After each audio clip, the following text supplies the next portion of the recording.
Bueno, aquí estamos. Segunda entrega, inicio de semana, mes de la Biblia. Segunda entrega del taller Su Palabra. La verdad que es una alegría poder estar en esta segunda jornada, en todo un largo mes que nos acompaña, mes de la Biblia, septiembre en todo el mundo. Y con mucha alegría aquí compartiendo con ustedes, ¿no? Lo arrancamos un jueves, lo arrancó Martín, ¿no? Martín Gea de Renova. Por ahí lo viste, por ahí estuviste chusmeándolo, pero si no lo viste, podés ir a ver el capítulo anterior, es una introducción a la Biblia, lo podés ver en Facebook, también lo podés ver en el canal de YouTube de Renova. ¿Y cuál fue la idea un poco? Bueno, esto que venimos haciendo ya desde hace varios meses, digo varios meses porque pasaron 2 meses, fueron 8 encuentros que estuvimos dando de manera virtual. Bueno, ahora lo podemos hacer de manera presencial para todo el mundo. Y bueno, como lo prometimos, algunos problemitas de conectividad y tuve que llegar un poquito más tarde, pero aquí estamos. Gracias a los que se suman, por supuesto que podés compartirlo, por supuesto que podés enviarlo para otro lado. Y como cada lunes, compartiendo palabra y bienvenidos a los que están en vivo, digamos, ¿no? Más que nada. Pero bueno, la idea es esto, es durante 8 encuentros poder profundizar en cada uno de los 73 libros de la palabra de Dios para tener un poquito más de cercanía con la misma, para poder comprender un poquito más el porqué, el contexto, el momento en el que fueron escritos los libros bíblicos. Y bueno, como les decía, Martín es el que lo está llevando adelante y por ahí yo voy acompañando con algunos de los encuentros. Creo que ya lo vieron publicado por todos lados, es jueves y lunes, para en el mes de la Biblia poder cumplir con los 8 encuentros. Y bueno, realmente cuando salgamos, cuando termine este mes especial, este mes de septiembre, poder llevar toda la sabiduría de Dios que hemos aprendido, que hemos ido avanzando, poder llevarla a nuestros lugares de encuentro. Sean comunitarios, sean de aquellos que necesiten escuchar la palabra de Dios, en fin. Para los que están en vivo, estaría bueno que me pongan desde dónde conectan. Por supuesto que este taller, como todos, o mejor dicho, este encuentro como todos, lo tenés que hacer con la palabra de Dios en la mano, ¿no? O sea, yo vengo con mi palabra aquí en un costado, traje una breve introducción, acá está la mía, mi famosa Biblia celeste, traje mi apunte, que ya sabes que lo podés pedir por privado, o lo podés pedir por mail, si sos uno de los que nos miran por YouTube, y con mucho gusto te vamos a mandar el PDF. ¿Para qué? Para que puedas profundizar lo aprendido y, ¿por qué no?, lo puedas compartir. Me parece que también la estrategia y la clave de en este mes de la Biblia es animarte, animarnos, inspirarnos mutuamente a poder llevar la palabra de Dios a donde nos está llegando. Y vos decís, che, pero bueno, ¿a dónde la llevo? Si de último hay un montón que están predicando misa, hay muchos que están predicando en la palabra de Dios en las redes. Nosotros estamos creyendo en este tiempo, incluso ahora se me ocurre que también podrían ser los del equipo Renova, lo que pasa es que dentro de la diversidad de actividades que tenemos, nos parece oportuno que cada uno vaya creando su propio espacio, o semanal o una vez cada 14 días, y que cree su propio Zoom, su propio Meet. Ya no alcanza el grupo de WhatsApp, porque la gente también está cansada de los grupos de WhatsApp, y vaya generando sus propios espacios de compartir la palabra de Dios. De dos maneras, ¿sí? Así se la vamos a contar a los flamantes egresados del primer taller Su Palabra. Fueron 8 semanas, hoy lunes en un rato va a ser el último encuentro. Alguno me está mirando en este momento y nos vamos a ver en otro rato en el Zoom de Su Palabra, pero lo que digo es, conviene, es necesario, urge que algunos más compartan la palabra de Dios. Vos en tu círculo, varios lo están haciendo, convocaron a la propia gente de la parroquia y se pusieron a leer la palabra de Dios, algunos están replicando el taller semana tras semana. Vos con tu círculo, con los de la parroquia, los de la capilla, los del movimiento, la congregación, o con tus vecinos, como si estuvieras de misión permanente, como si fuera, hola, o a tus amigas, ¿no? O a tus amigos, hola, ¿cómo andás? Che, estoy por armar un grupito de palabra, no va a durar más que una hora, no va a durar más que 40, 45 minutos, digo, ¿para qué vamos a molestar no a molestar, a cansar a la gente? Pero nos juntamos y rezamos juntos, ¿no? Y una de las cosas que también promovemos, y que podría ser yo, digo, lo podría hacer yo con vos, lo que pasa es que supongo ahí me van firmando, están de distintos lugares, esto es lo que tienen los vivos, pero cuando son nuestros amigos podríamos descubrir en plena pandemia que hay una persona o una familia que no tiene Biblia y que puede ser un gran momento para regalarle una. Para que empiece a confiar en el Señor, para que busque al Dios de la vida de manera correcta y oportuna, porque algunos también en estos tiempos se han acercado a Dios, dicen se han reconciliado con la fe, han empezado a rezar nuevamente, pero qué mejor que ir a la fuente de vida que es la palabra de Dios. De allí literalmente tomaremos nuevas fuerzas. De allí de verdad podremos recomenzar. Dice Isaías capítulo 40, en el final del capítulo 40, pero los que esperan en Yahvé sentirán que se les renuevan sus fuerzas y que les crecen alas como de águilas, correrán sin fatigarse y andarán sin cansarse. Los que esperan en Dios, los que esperan en su promesa, en la palabra de Dios, dice que sentirán que tienen nuevas fuerzas por un lado y que le crecen alas como las de águilas, alas larguísimas para volar alto. Y ahí sucederá esto, correrán sin fatigarse y andarán sin cansarse. ¿Quién necesita esta promesa? ¿Quién puede decir amén en esta tarde, en este tiempo? ¿Quién puede decir que necesita correr sin fatigarse?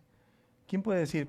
Y alguno que está del otro lado y por ahí se engancha, si te enganchás por primera vez, hemos hecho un poco de difusión en este taller, su palabra, digo, alguno dirá, bueno, che, estás leyendo un versículo bíblico súper conocido, Isaías 40, 31, ya más o menos todos lo sabíamos, lo que pasa es que toma mucha fuerza. Dice que los que esperan en Dios sentirán que se les renuevan las fuerzas. En otra traducción dice, los que tienen esperanza en Dios, los que confían en el Señor, tendrán nuevas fuerzas, alas como de águilas para volar bien, bien alto. Estamos hablando de cuestiones espirituales. ¿Sí? Y correrán sin fatigarse. Ya no habrá fatiga, no habrá cansancio. ¿No? ¿Viste? A veces estamos en esa situación. A veces el cansancio no es físico, sino es emocional, sino es de encierro, no sé, pongámosles lo que quieran, ¿no? Pero ¿quién puede decir amén a esta tremenda promesa de Dios? Que la uso de introducción para no meterme directamente en este taller número 2. Lo escuché a Martín en la semana, digo, no lo escuché en vivo porque estaba con otro taller. Y la realidad es que estuvo muy bien, Martín, así que me dejó la vara alta. Vamos a ver si podemos estar a la altura. Y directamente me voy a meter con la enseñanza de este día, ¿sí? Que por supuesto ustedes la pueden compartir. Como esto es un taller de los 73 libros de la palabra de Dios, Martín te dio una introducción en el capítulo número 1, el jueves va a continuar. Yo hoy voy a hablar de 2 evangelios, ¿sí? Los M y M, los 2 M's. ¿Sí? Mateo y Marcos. Voy a hablar de esos 2 evangelios. Voy a hacer una introducción a los 4 evangelios acerca de la buena noticia. Como ya saben, este encuentro no puede durar más de 40, 50 minutos, máximo una hora, para que ustedes tengan tiempo de estudiarlo, ganas de estudiarlo, mejor dicho. Pero lo que quiero que sepan es que esto va a ir avanzando, ¿no? Hemos tomado algunos libros muy importantes de manera individual, pero cuando llegues al final del taller hacemos una breve referencia acerca del Antiguo Testamento, hacemos una breve referencia acerca de los profetas mayores y menores, y voy a decir, pero ¿cómo breves? Si son un montón de libros. Y bueno, en 8 semanas no te podemos hablar de los 73 libros de nuestra palabra de Dios. Me parece que también está en vos encontrarle la vuelta para empezar a escudriñar, para empezar a leer, para ir de atrás para adelante. Hay libros que claramente, si vos estás metiéndote recién con la palabra de Dios, y te hablo particularmente a vos que estás buscando a Jesús, que alguien te consideró, te recomendó renovar, restaurar, ¿sí? Revitalizar tu relación con la promesa de Dios, tampoco es que tenés que salir mañana a leer 80 horas la palabra de Dios. Tenés que ir encontrándole la vuelta, ¿no? Algunos cursos que algunas personas están dando son sobre solo un libro. En la semana me enganché en uno que es solo de un salmo. En los vivos de Compartimos Palabra les he hablado del salmo más largo de la Biblia, el 119. Bueno, algunos han hecho un estudio por WhatsApp, ¿no? Cuando digo algunos son hermanos de aquí de la Arquidiócesis de La Plata. Lo que digo es, no nosotros, digo, no Renova, porque ya veo que ahora por privado dice quiero el estudio del salmo 119 y no lo tenemos, aunque estaría bueno tenerlo. Pero sí, vamos escudriñando, vamos estudiando la palabra de Dios. Muchos de ustedes pidieron la ficha, la pueden volver a pedir, nosotros no les adelantamos la ficha, salvo, anota esto si lo estás viendo, salvo que nos mandes un mensaje privado por Facebook o por Instagram o un mail porque quieres las 8 fichas porque querés arrancar a dar tu propio taller de su palabra en tu capilla, en tu parroquia o con tus amigos. Si vos querés arrancar ya mismo en paralelo una vez por semana a dar el taller, pedimos las 8 fichas y te las mandamos con mucho gusto. Después te sumás 2 veces por semana con Martín y conmigo a aprender, a crecer. La realidad es que yo no estudié esto, lo mismo que ahora te voy a compartir y tratándote de animar, tratándote de poner onda para que leas Mateo y Marcos. A ver, ¿alguno va a salir a leer Mateo y Marcos todos juntos la semana que viene? No. O sea, para que leas estos dos libros de los evangelistas es saber un poco el contexto de los mismos, está claro que están centrados en la vida de Jesús, saber de dónde provienen y cada vez que vayamos a leer una cita bíblica de alguno de estos dos evangelistas, poder tenerla en consideración particular. Si sos de misa diaria o de misa semanal, a esta altura del año, ¿sí? Septiembre del 2020, nuestra iglesia está todos los días leyendo el Evangelio de San Lucas. Bueno, ahí tendrá que ir Martín la semana que viene. Bueno, arrancamos. Voy leyendo algunas cuestiones que después las vas a poder ir profundizando y te voy haciendo algunas referencias. ¿Qué te parece? Bien. Dice, a ver, primera referencia. Vamos a hablar de los 4 evangelios en estas 2 semanas. Primera gran referencia. ¿Qué significa evangelio? Bueno, del griego, buena noticia. Ustedes me van a escuchar hablar mucho de la buena noticia de Jesús, me van a escuchar mucho hablar a todo el equipo Renova de la alegría del Evangelio, ¿sí? Ese es el nombre que eligió Francisco para su primera exhortación. Y la realidad, vos lo tenés que saber, si te vas a poner a estudiar la palabra de Dios, es que el bien, todo lo bueno, naturalmente tiende a comunicarse. Todo lo bueno tiende naturalmente a comunicarse. Y lo más bueno, lo más lindo, lo más precioso, el tesoro más grande que vos y yo tenemos, se llama Jesucristo de Nazaret. Y tenemos necesidad de compartir su nombre, de compartir su vida, de compartir sus misericordias. Esta gran buena noticia. Eso significa evangelio. Buena noticia. ¿Cuál es la buena noticia?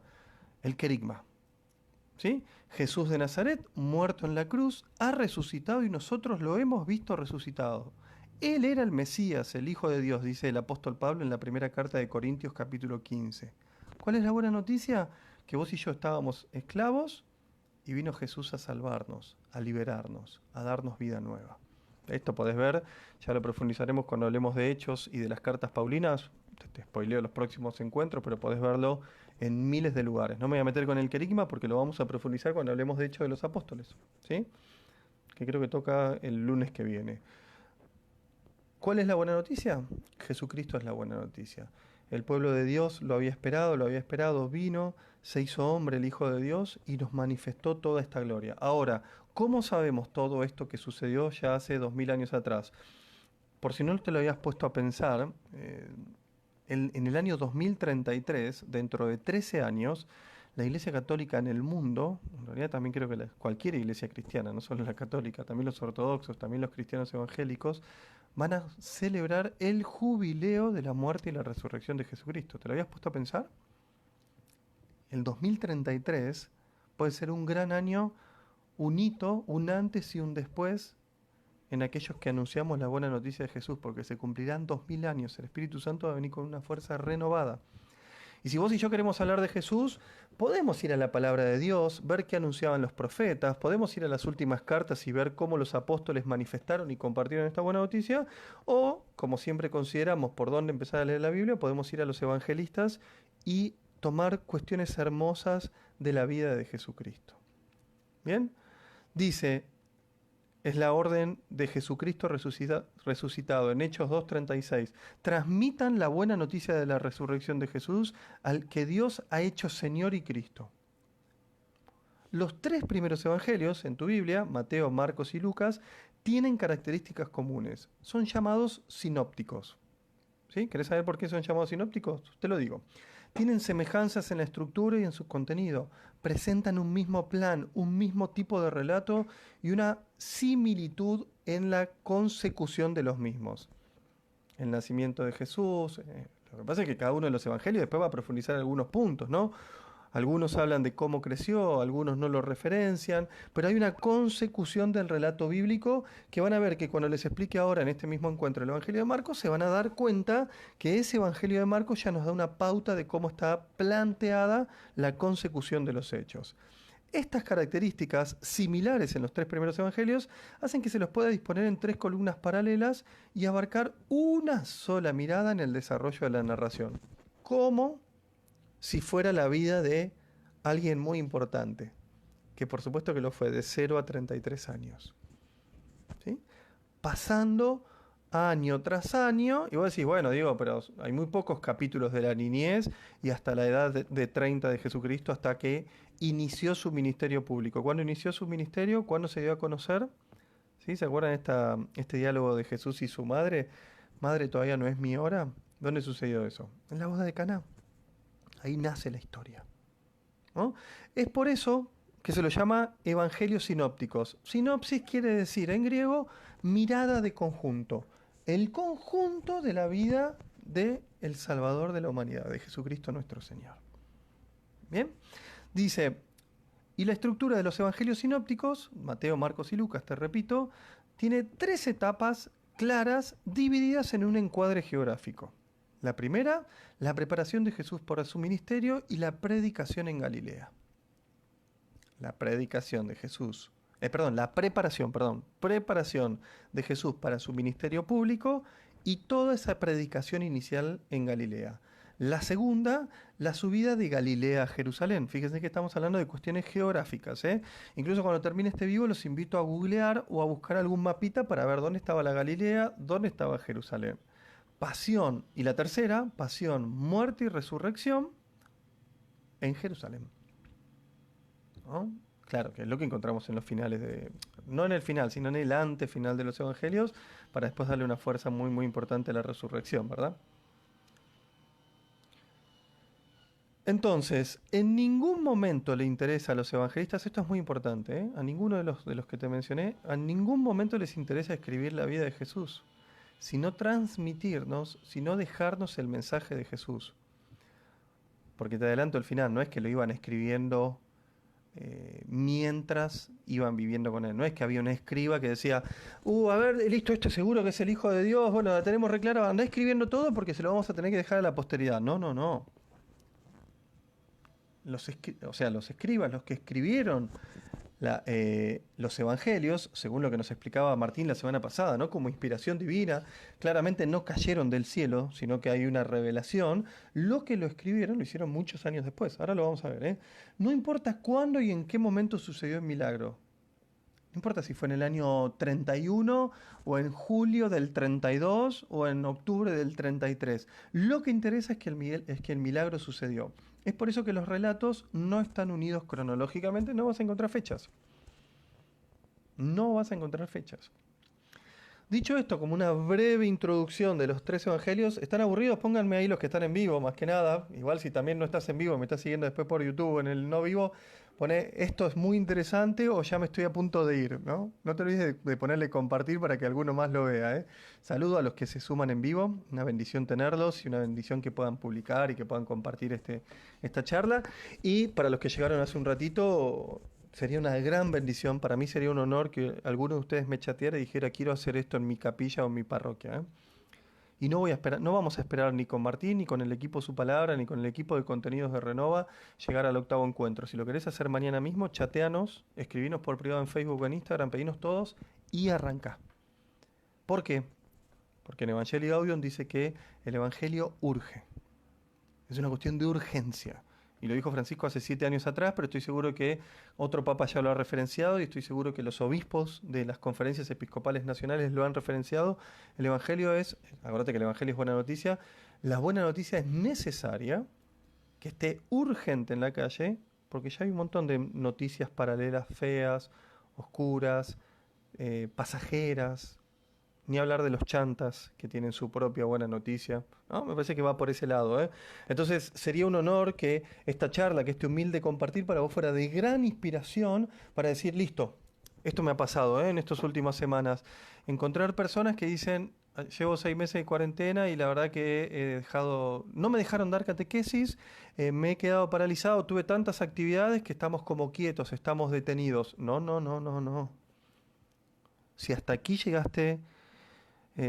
paralizado no sé si es la palabra, lenta, si llegaste como dejado, si seguís acumulando anhelo de predicar el día que te abran las puertas para llegar a las comunidades o para tener la iglesia en salida, casa por casa de misión o lo que sea, yo te invito, el equipo Renova, lo vas a escuchar en todos nuestros vivos y en lo que vamos compartiendo por los Zooms, llegó el momento de ponerlo en la calle. ¿Sí? Y los primeros que se los vamos a proponer ¿cuántos son? Unos 200 egresados del primer taller Su Palabra que estamos terminando hoy por Zoom. Bien, introducción sencilla, breve, no soy un maestro, ¿eh? Conozco algunos que sí son maestros y que si lo escuchás estoy seguro que te van a sumar un montón, incluso en YouTube podés encontrar algunas cuestiones introductorias a los 4 evangelios. Pero no lo digo para achicarme, lo digo con total humildad y total sinceridad, porque estoy seguro que algún sacerdote o alguien que tiene más experiencia o alguna religiosa que por ahí ha estudiado los evangelios dice, che, bueno, este Diego y este Martín Gea de Renova, le doy nombre y apellido para que usted lo googlee, no, lo busque en Facebook, son medios tiran y tiran. No, la realidad es que algunos sacerdotes nos han ayudado. Martín ha trabajado muchísimo. Este taller que tiene vida, que se llama Su Palabra, está a disposición para el que lo quiera, pero estamos seguros que no es el primer taller y no va a ser el último. Debe haber cientos alrededor del mundo o miles, ¿no? Lo particular es que me lo pedís y te mando los 8 PDF por WhatsApp y arrancás, ¿no? Y de lo otro por ahí lo tenés que buscar o lo tenés que ver o lo que sea. Y alguno me dirá, che, Diego, ¿qué onda? ¿Qué tan fácil es? ¿Me lo mandás y arranco? Y sí. Porque lo malo que tiene este vivo, o lo que tiene que vos me mires en YouTube, es que poco podemos interactuar. Ustedes van firmando. El otro día uno de Renova me decía, ¿por qué mirás siempre para abajo? Porque voy mirando lo que escriben. Tengo abierto el chat. Ustedes me van firmando. Si no me escuchan, lo ponen. Si me escuchan bien, lo ponen. Si les parece piola lo que digo, me lo ponen. Y si les parece no tan interesante, trato de enfocar para otro lugar. Si miro para el costado es porque miro la hora en la computadora para no excederme. Eh, y ya a esta altura algunos se acostumbraron a que hable muy rápido, ¿eh? Al principio me decían, ¿podés hablar más lento que yo? La estrategia es meter lo más que se pueda en una hora, aunque después lo tengas que ver de vuelta. Esa es la estrategia. Pero volviendo a lo que te estaba diciendo, eh, cuando vos te metés en una sala de Zoom o en una conferencia por Meet y dialogás con una, dos o 10 personas que quieren saber más de la palabra de Dios, ahí mismo nace el taller. Tiene muchísima riqueza, que por ahí no te va a alcanzar una hora, por ahí te vas a tener que quedar 2 horas para escuchar y compartir con la gente. Hay que ver qué es lo que querés priorizar. El equipo Renova, en este primer taller que dio, priorizó que la gente viniera. Lo hicimos de una hora por eso. Si no lo hubiéramos hecho de 2 horas, una hora de exposición, una hora de prédica, una hora de enseñanza y una hora de compartir. Me parece que va por ese lado. Bien, bueno, vamos al Evangelio de Marcos. Para ponerle onda, cada uno de los que está conectado, póngame acá abajo, ponga Marcos y un signo de admiración, o ponga Marcos y un librito que es como la palabra de Dios, o Marco y un emoji que tenga que ver. No me pongan Marcos, ponga Marcos, signo de admiración. No me pongas Marcos y una pelotita de fútbol porque no tiene nada que ver. Digo, así que como en realidad lo que quiero es que firmes es, bueno, ahora vamos con Marcos y en un ratito cuando vayamos con Mateo, vamos a ir con Mateo. Le tomo el chiste a mi amigo Oscar Finocchi, que es otro de los que está en el taller, una eminencia en la palabra de Dios, con todo lo que ha estudiado, con todo lo que sabe y lo que ha predicado. Cuando empezamos a preparar Mateo y Marcos hace 2 meses atrás, subió una foto de unos conocidos confites de chocolates, riquísimos. Si alguno tiene una foto ahí, súbala. Y dijo, esta semana nos tocan los M&M. Mateo y Marcos. Y me pareció un gran chiste. Che, solo me están poniendo Marco y signo de admiración, no me están poniendo un emoji. La idea era que me pongan un emoji, si pueden. Si pueden. Si está al alcance de ustedes para generar interacción. Igual gracias a todos los que le ponen ahí onda. Y es más, uno puso Marco signo de pregunta. Bueno, vamos, dale. Marcos, el Evangelio de Marcos, es el relato más antiguo y tiene una particularidad. Recordalo, ¿eh? Y acá lo dice, a ver si lo dice ya. Fue escrito alrededor. ¿Para qué te lo digo? Acá está. Fue escrito alrededor del año 70, ¿no? Y la particularidad que ese es el evangelio más viejo. Alguien vio este relato y es la base de los evangelios de Mateo y Lucas. De Mateo y Lucas. Dije Mateos. De Mateo y Lucas. Es la base de Mateo y Lucas. Entonces, ahí también te das una idea de por qué tienen similitudes. Si bien cada uno tiene sus particularidades, yo me voy a quedar con estos dos, con el M&M, y después, no me sale el nombre, Martín el jueves te va a ampliar en Lucas y te va a ampliar en Juan, el Evangelio del discípulo amado. Una belleza. Entonces, es el relato más bíblico. Dice, y esto es muy importante, yo lo aprendí hace no mucho tiempo atrás, hace un par de años atrás. Estudiando Hechos de los Apóstoles, hace varios, sí, creo que fue hace 2 años más o menos, el que nos consideró que estudiáramos los Hechos de los Apóstoles al equipo Renova fue Su Santidad Francisco, entendiendo que allí está parte del apostolado del siglo XXI, están todas las cuestiones de la iglesia de antaño, de antes, de antaño denota mi edad, de antes, del presente y creo que va a ser de siempre. Cuando estudié Hechos de los Apóstoles, venía leyendo la vida del apóstol Pablo, sí, porque Pablo, y un día aparece un segundo nombre que era Juan Marcos. Y dije, qué raro Juan Marcos, ¿no? Si vos lo vas y lo buscás, te lo dejo para cuando lleguemos a Hechos de los Apóstoles, ¿eh? Igual creo que hay una referencia. Digo, Juan Marcos, ¿tendrá algo que ver con el evangelista? Y resulta que sí tenía que ver. Entonces, Marcos, que hasta que no estudias la Biblia no sabes que es el mismo que Juan Marcos fue intérprete, bueno, vos me entendiste, de Pedro, pero no escribió ordenadamente sus recuerdos. ¿Sí? ¿Quién más que Pedro tendría recuerdos de Jesús? No te olvides que el apóstol Pablo no lo conoció a Jesús, ¿eh? No lo conoció. También el apóstol Pedro vivió toda su vida con él, desde los 30 en adelante. Es una secuencia de narraciones mal hilvanadas. O sea, como que pasaron muchas cosas, pero totalmente mezcladas, ¿no? Estamos hablando del Evangelio de Juan Marcos. Y también fue compañero de Pablo y Bernabé en el primer viaje de estos. Libro de los Hechos, te vendo el encuentro el lunes que viene. Lo vamos a ver el lunes que viene. ¿Sí? Compañero de Pablo y Bernabé. Pablo tuvo dos grandes compañeros en la Biblia. Bernabé fue uno. Cuando discutieron, tuvieron un entredicho y se separaron. El segundo fue Silas, Pablo y Silas. Después aparece Timoteo como el discípulo más querido y más apreciado por Pablo. Entendemos que por una cuestión del Espíritu Santo y por fidelidad, pero después aparece él, ¿no? Pero Juan Marcos también era compañero en este viaje, en el primer viaje. Juan Marcos no acompaña a Pablo en el segundo viaje, pero próximo a su martirio le pide a Timoteo que estuviese con Marcos.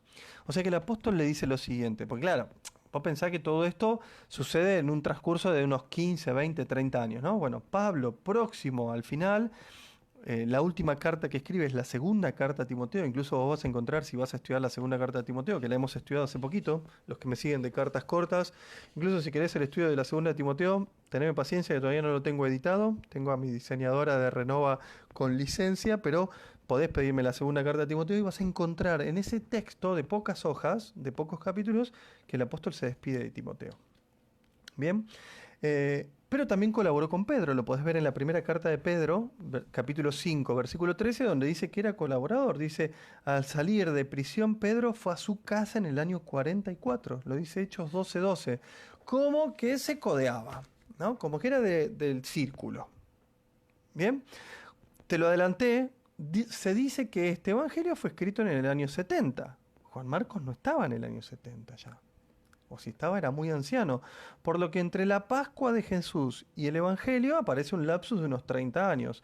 Incluso no se sabe el lugar exacto, aunque sí se sabe que fue escrito, hay un contexto, ¿no? De vuelta, ¿no? Ni te voy a aburrir y yo tampoco lo tengo tan en claro, ¿no? Pero el contexto, los estudiosos dicen que fue escrito en el centro de la cultura romana por algunos tintes, algunas cositas que va describiendo el escritor. Ahora, cada vez que uno lee el Evangelio o incluso lee alguna de las cartas paulinas, o incluso las cartas del apóstol Pedro, tiene destinatarios, ¿sí? Vos no tenés que olvidar esto. Pedro es el apóstol de los judíos y Pablo es el apóstol de los gentiles, y son dos públicos totalmente distintos. No es lo mismo predicarle a un judío que predicarle a un ateo o a uno que o a un politeísta o a alguien que ni siquiera había conocido a Dios. Son dos cosas totalmente distintas. Me recuerda el discurso de Pablo en Grecia cuando les dice, bueno, yo sé que ustedes conocen un montón de dioses y dicen que tienen uno desconocido. Bueno, yo les voy a hablar del desconocido. ¿Por qué dice eso el apóstol Pablo? Porque quiere captar la atención. Entonces acá te dejo un tip. ¿Cómo vos captás la atención de tus compañeros de trabajo o de tus amigos o de tu familia para hablarle de Jesús? Tenés que tener una estrategia. Sin duda que la mejor estrategia primero es siendo buen testimonio, ¿no? Siendo buena persona, no tener un corazón dividido, siendo solidario, siendo colaborativo. Bueno, el testimonio en este mundo que tiene tantos antitestimonios, pero acá te dejo un tip, ¿no? O sea, cada uno tenía una dirección. Bueno, este evangelio que estamos viendo, que es el evangelio de Marcos, se dirige a los cristianos de origen no judío. Y dice el texto, nos damos cuenta de esto porque Marcos se preocupa por explicar las costumbres judías. Y traduce palabras arameas y también da detalles de tipo geográfico. Si le estuviera hablando de los judíos, no tendría que dar detalles geográficos. Se supone que ya los judíos saben muy bien su geografía y su historia. No tendría que hablar de las costumbres judías, y sin embargo lo hace. Pero también te vas a encontrar con algunos de los que han escrito las cartas paulinas o algunas de las cartas del Nuevo Testamento que le está hablando a los judíos justamente porque los judíos también se estaban corrompiendo, se estaban desordenando, estaban desanimándose, ¿no? En este caso él habla a los cristianos de origen no judío. ¿Sí? Elementos teológicos, dice. Jesús pide silencio a quienes lo reconocen. Muchísimas veces en este Evangelio. Piden que no digan que Él es el Mesías. ¿Sí? Esto tiene una connotación política, ¿no? Que Jesús no quiere que se mezcle lo suyo, porque no se olviden que Israel también esperaba al Mesías. Marco demuestra interés claro en los exorcismos.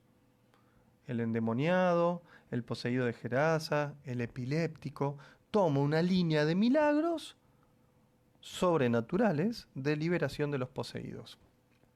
Por eso aparece el concepto de exorcismos. Otro tema central y particular en este evangelio, el de Marcos, es la fe. Cuando Jesús calma la tempestad, cuando sana al ciego de Jericó, en el pasaje de la higuera maldecida. Nosotros te damos 2, 3 o 4 ejemplos para que vos digas, bueno, mira, puede ser. De eso se trata un taller estudio, ¿eh? Que cuando vos recibas la ficha, cuando escuches esta enseñanza, digas, a ver, voy a buscar estos textos. Yo no te los digo, ¿no? Pero digo, Jesús calma la tempestad, Marcos 4:40, el ciego de Jericó 10:32, el de la higuera maldecida 11:21, siempre el Evangelio de Marcos, no hace falta dar el nombre, pero digo, para que veas un poco el perfil del evangelista, de sus testimonios y también del escritor, ¿no?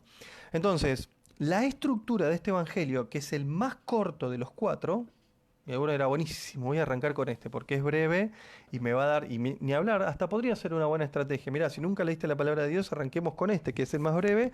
Está dividido en 3 partes. Primer parte, la verdad es que te hablaba de algunas cuestiones geográficas, transcurre en Galilea, donde Jesús va a proclamar la buena noticia. Capítulos 1 al 10, hasta la mitad del 10 en realidad. Jesús enseña con autoridad, cura enfermos. Se ven relatos conmovedores en donde Jesús cura a un poseído, un leproso, un paralítico, una mujer con hemorragias, un sordo mudo. Interesante, ¿no? Una vez que Jesús resucitó, también dice que a los apóstoles el Espíritu Santo los acompañaba claramente con signos y prodigios. Vos y yo sabemos que si hay alguien que pueda hacer un milagro en tu vida y en la mía y en la de las demás personas, ese es Jesús. La clave está en la fe. La clave está en creerle al poder de Dios en el Espíritu Santo. Si no, caemos en la idolatría de creer que Jesús es un cuadrito, de que Jesús es un dador de milagros, que cuando yo le pido algo, Él me lo da porque yo cumplo los preceptos. Y la realidad es que es una cuestión de fe. Dice esta primera parte, ¿no? La gente lo va descubriendo a Jesús y Él, lleno del Espíritu Santo, perdona los pecados que paralizan al ser humano. Aparece este concepto de la reconciliación. La gente se acerca no por lo que enseña, sino por lo que hace. Y Marcos destaca los gestos liberadores de Jesús, lo muestra como curador, como sanador, como liberador de nuestras vidas, de la tuya y de la mía. Su enseñanza y las curaciones provocan admiración y por lo general la admiración nos deja vulnerables. ¿Qué quiere decir nos deja vulnerables? A mí me sucede, por ejemplo, en algún espectáculo grande, ¿no? O deportivo o musical, ¿no? Me siento maravillado, conmovido de lo que estoy viendo, me conmueve, incluso hasta las lágrimas me ha llegado a conmover y me deja vulnerable. Me deja con mi mente, mi corazón, mis sentidos abiertos. Y esto es lo que hace Dios, por medio de Jesucristo, por medio de su Espíritu Santo. Por eso mucha gente alrededor del mundo conoce el poder, el amor, la fuerza, la misericordia grandísima, sobrenatural de Dios, muchas veces en contexto de un retiro espiritual. Maravillados, admirados por tanto poder de Dios. Porque Hebreos 13, ¿no? Jesucristo es el mismo ayer, hoy y siempre, no cambia. Vos y yo nos reunimos, armamos un encuentro, rezamos, oramos, compartimos la palabra y el Espíritu Santo viene y nos da vida nueva. Buenísimo. La clave está en cómo continuamos. Si no, podríamos ser de esos cristianos católicos que vivimos de retiro en retiro, que tenemos que tener unos 18 o 20 retiros por año, porque si no nos desfallecemos. Y ahí buscamos fuerza, y ahí buscamos que la cruz, la piedra se quite de nuestro camino, porque no nos gusta sufrir, porque hay cosas que preferimos que no nos sucedan, porque no nos gusta tanto tal o cual situación. La realidad es que uno no puede vivir, uno tiene que vivir en relación constante y cotidiana de lunes a lunes con el Señor Jesús, luego de haberlo encontrado, ¿no? La admiración, por supuesto, que se revela y se muestra cada mañana. Por supuesto. Pero la realidad es que esta admiración en el seno, en el contexto de un milagro, realmente lo único que te puede hacer es acercarte a Dios, activar tu fe, multiplicar tu historia y decir, bueno, este es el momento de que yo pueda caminar en esta línea y pueda compartirlo con otros, directamente. ¿Quién puede decir amén? O por cierto, más que amén es, ¿quién lo vive así? ¿No? Porque por ahí hay que repensar o hay que reformular algunas cuestiones de nuestra fe cotidiana. Y no lo estoy diciendo en rol de juez, sino que lo estoy diciendo en alguien que trata de animarte a que seas una persona de relación con Dios, no una que lo conoce de lejos, ¿no? Y muchas veces caigo en mi terquedad, caigo en mi necedad, caigo en mis limitaciones como hombre y me alejo de esto que te estoy contando, que pareciera que es para todos y al final después nos cuesta en el día a día. Y en el otro extremo sí, ¿eh? Y voy a tratar de avanzar porque no me va a alcanzar y tengo que terminar sí o sí en una hora porque esto no puede durar más que eso. Es, en el otro extremo, los fundamentalistas de la fe que creen que porque van a misa todos los fines de semana todo está resuelto, o los otros, que son grandes siervos del Evangelio, son grandes servidores en Cáritas, en catequesis o lo que sea, pero solo viven el Evangelio los sábados. De lunes a viernes y los domingos después de misa son otra gente. A ver, y vuelvo al principio, no lo pongo en el rol de juzgar, porque está claro que, esto lo digo siempre, ¿no? La palabra de Dios dice que hasta el justo peca 7 veces al día. No estoy hablando de eso. Cometo muchísimos errores, entiendo que vos también, pero claramente mi corazón tiene un llamado a vivir en estado de adoración, vivir en permanencia de Jesucristo. Y esto es lo que nos va a proponer, o esto es lo que nos va a promover la lectura espiritual, de, por ejemplo, en este caso te estoy hablando de Marcos, ¿no? De este evangelista. Y vos decís, ¿qué hago? ¿Me lo leo completo? No, no te lo leas completo, pero sí, ¿qué buscamos con el equipo Renova? Inspirarte a que empieces a leer algunas cuestiones. A ver, abro mi Biblia en Marcos, y paso a algo más práctico. Capítulo 1 tiene 1, 2, 3, 5 marcas. Capítulo 2, solo 2 marcas. Capítulo 3, una marca. Capítulo 4, una marca. Capítulo 5, no, capítulo 4, 2 marcas. Capítulo 5, 1, 2, 3, 4, 5, 6 marcas. Claro, porque empiezan a aparecer los milagros y lo empiezo a marcar, ¿viste? Capítulo, capítulo 6, una marca. Capítulo 7... Y vos decís, pará, te pones renso. ¿Ves? El capítulo 7 tiene solo una marquita. Está el milagro de la curación del sordomudo que le dijo Efetá, que quiere decir ábrete.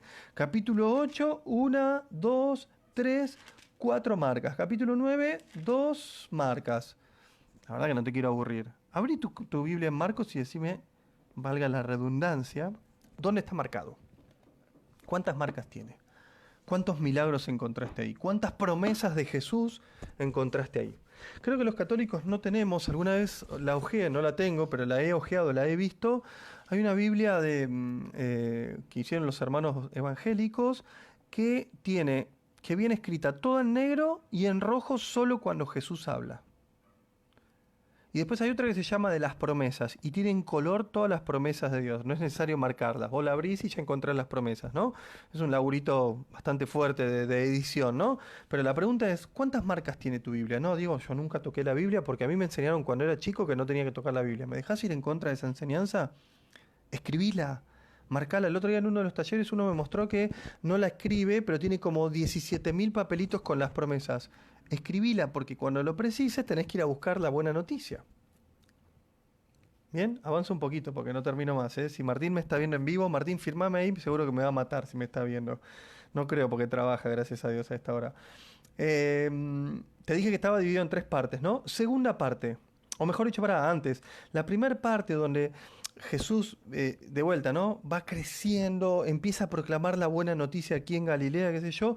Surgen preguntas entre su contexto es, ¿quién es este? ¿No? ¿Es el hijo del carpintero? ¿Qué sabiduría es esa que nos manifiesta? ¿De dónde viene su fuerza curadora? Y Marcos da la respuesta cuando Jesús, después de escuchar varias opiniones, viste, medio como, che, ¿y este dónde es? ¿Este no era el hijo del carpintero? Viste, como, ¿de dónde salió este chabón? O sea, ¿de dónde salió este? ¿Quién es? ¿No? Marcos relata, ¿sí? Vos te lo vas a acordar, ¿no? Cuando Jesús le pregunta a sus discípulos, ¿y ustedes quién dicen que soy yo? Y Pedro en el capítulo 8, anotalo, Marcos 8, le responde, tú eres el Mesías, el Hijo de Dios. La gran confesión de Pedro positiva, después tiro cualquiera, pero no importa. Digo, hablando de lo positivo, ¿quién es? Y acá te dejo un tip para vos. ¿Quién es Jesús para vos? ¿Quién es Jesús para vos? ¿No? Repensalo. Esta noche cuando te vayas a dormir, hace una pequeña oración a la Virgen, hace una pequeña oración, un Padre Nuestro y decir, ¿sé quién sos? ¿O sigo hablando de lo que me contaron otros? ¿Estoy para compartir con otros de esta buena noticia?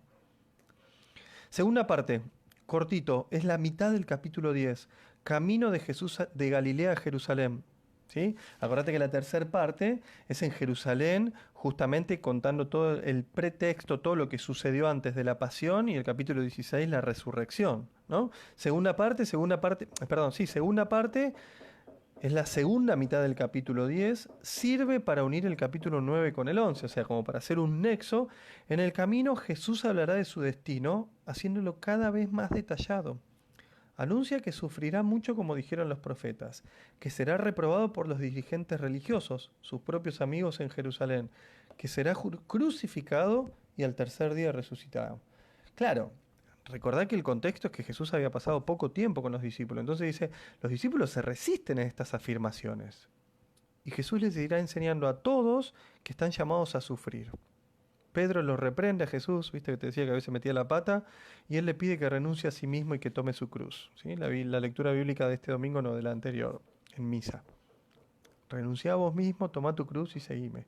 Luego los discípulos discuten quién es el mayor, quién no, todo esto pasa en el mismo evangelio, digo, dentro de este contexto de lo que va sucediendo, ¿no? Para llegar a la tercera parte, llegan a Jerusalén, capítulos 11 al 15, aparece la pasión y el 16 es el sepulcro vacío. Marcos revela que Jesús es el Hijo de Dios. ¿Te acordás? En Marcos, en el bautismo de Jesús en el Jordán, se abrió el cielo y le dicen a Jesús, tú eres mi Hijo amado.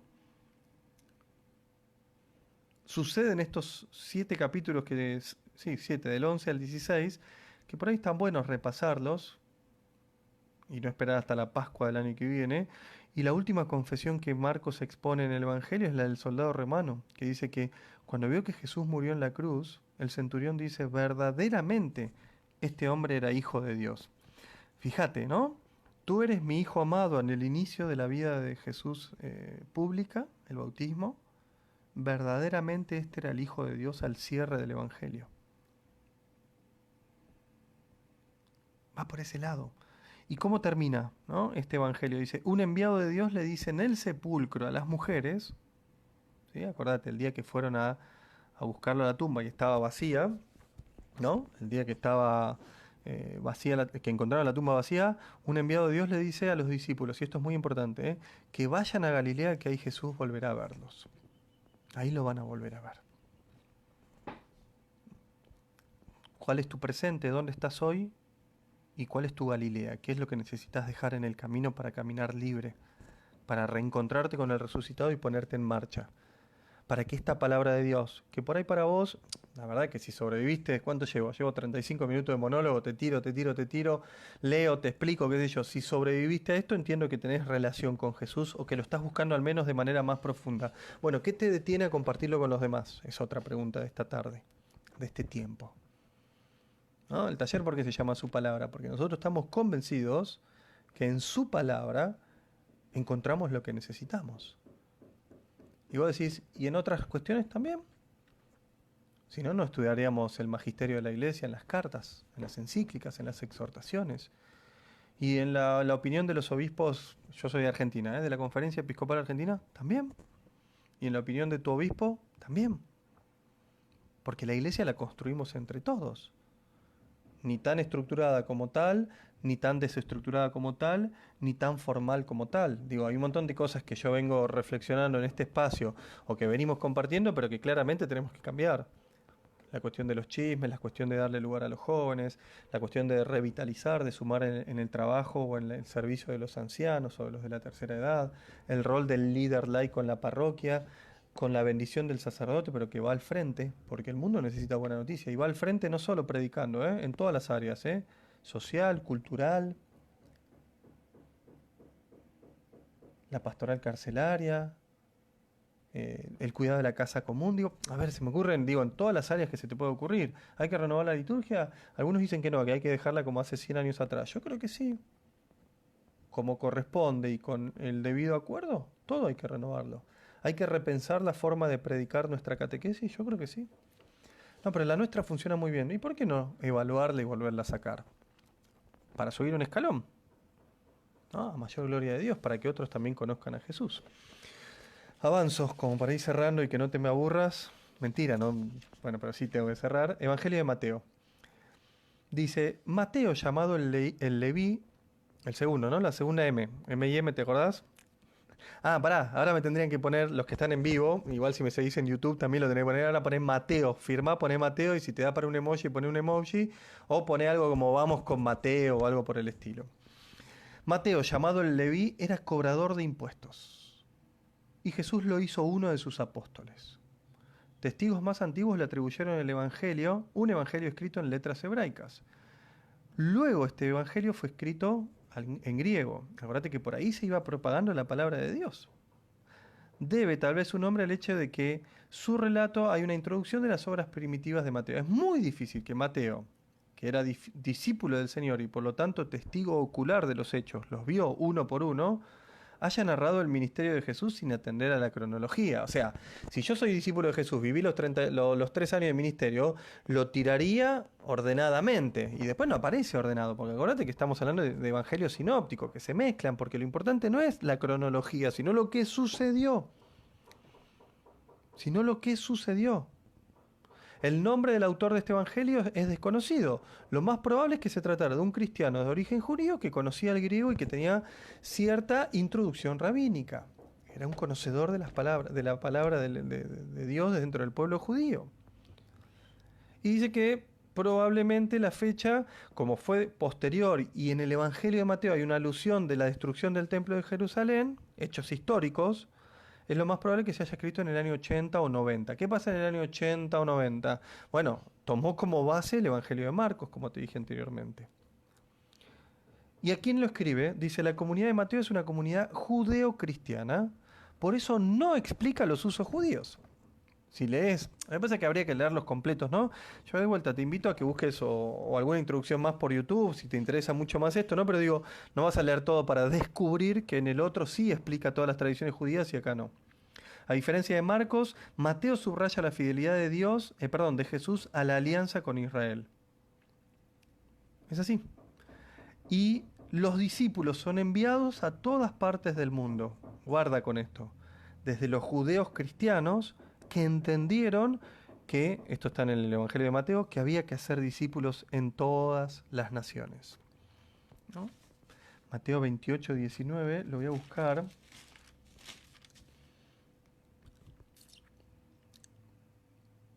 Último versículo. Por eso vayan y hagan que todos los pueblos sean mis discípulos. Hagan que todos los pueblos sean mis discípulos. Ahí te conté que tiene 28 capítulos.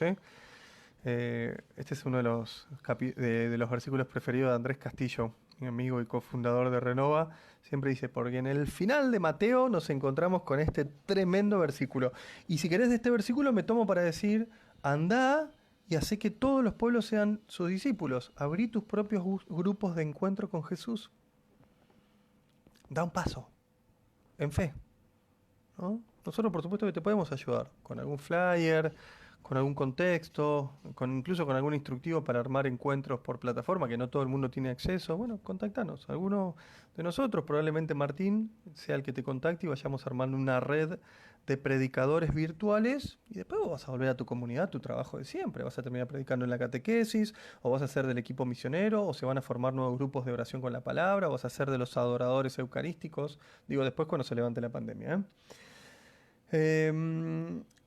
Dice Mateo propone, o sea, este evangelista propone un modelo de creyente y de comunidad. Ojo con esto, dos cosas muy importantes, ¿eh? Ni hablar si después no pedís el apunte. Es el creyente, el discípulo es el que entra en relación con el Jesús terrenal y descubre cómo aquellos que lo acompañaban y cuáles son las exigencias que implica seguirlo.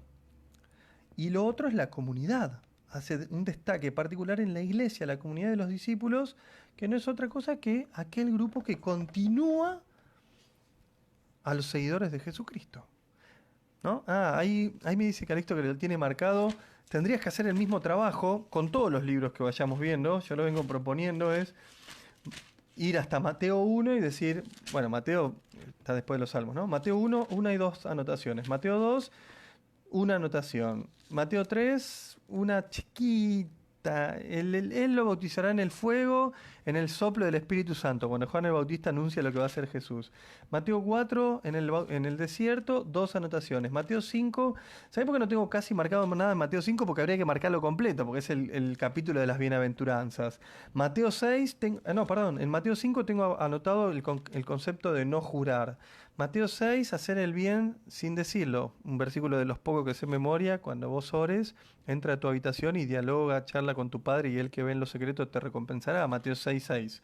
Y así, Mateo 6 tiene como 5 anotaciones. Vos tenés que ir a ver, o sea, cuál es tu grado de cercanía a la palabra de Dios. Podrías tener los 4 evangelios recontramarcados y ningún otro libro de la Biblia marcado. Y vos decís, ¿arranco ahora, Diego? Sí, arranca ahora. Arranca ahora. Empezá a meditar y a marcar. Si estás haciendo un estudio bíblico, si estás conmigo, marca todas las cartas que yo voy estudiando. Marca los evangelios, marca lo que Martín te vaya diciendo en los encuentros siguientes o alguno de los chicos, marca todo. ¿Bien? Y le da un rol fundamental a los 12 apóstoles que son los fundadores de esta primera comunidad. Que como sabés, después fueron 13. Acordate que con la pérdida por suicidio del traidor, bueno, aparece Matías como el 13º apóstol. ¿Sí? Rasgos literarios de este evangelio, como para ir cerrando. El autor se basó en el evangelio de Marcos para escribirlo. Es una extensión del evangelio de Juan Marcos hacia atrás, o sea, se va un poquito antes al nacimiento y a la infancia de Jesús, y hacia adelante, apariciones y mensajes del resucitado. O sea que te vas a encontrar en este evangelio cosas que no habías visto en la otra M. ¿Sí? La segunda M trae un poquito más como que va para atrás y va para adelante. Tiene un orden propio a diferencia del primer evangelio, como que mantiene algún orden. Y tiene una tendencia a la agrupación temática. Mirá qué lindo esto. Dice, acumula muchos milagros, por ejemplo, en el capítulo 8 y 9. Qué lindo, ¿eh? Por si alguno no lo sabía, en mi primer libro, En tu día una palabra de Dios, hice un anexo de 14 días de milagros, ¿no? Claro, cuando voy al 8 lo tengo todo marcado. Acumulación de milagros. Y vos fíjate qué particular. Recién en el capítulo 10 está el relato del llamado de los 12 apóstoles, ¿no? Estas cuestiones. Estructuras del Evangelio se basan en los discursos de Mateo y en los rasgos mencionados. Un preámbulo, nacimiento de Jesús y su infancia. Luego, un libro primero donde se profundiza en la promulgación del reino de los cielos. El libro segundo, o sea, la segunda parte de este libro, donde se predica el reino de los cielos. ¿Sí? Todo esto está separado por capítulos, ¿no? El libro primero, capítulos 3 al 7. El libro segundo, del 8 al 10. El libro tercero, en el reino de los cielos. Está tan importante este concepto de el misterio del reino de los cielos, capítulo 11 al 13. La parte cuarta, la iglesia, primicias del reino de los cielos aquí en la tierra, la que vos y yo tenemos que vivir. Si vos querés profundizar en esto, del 13 al 18. Y la última parte, la próxima venida del reino de los cielos, la segunda venida, ¿sí? Tan compleja que Jesús la viene anunciando del 19 al 25. Y me parece que, a ver, como relato general, es muy importante entender que le da mucha importancia a los discípulos y también a la primera comunidad. Entonces, el grupo de los discípulos se caracteriza en primer lugar por una íntima relación con Jesús. Y quiero cerrar con esto. ¿Sí? Lo particular es que vos, al leer este evangelio, te sientas identificado con alguno de los apóstoles y puedas profundizar tu relación, tu íntima relación con Jesús.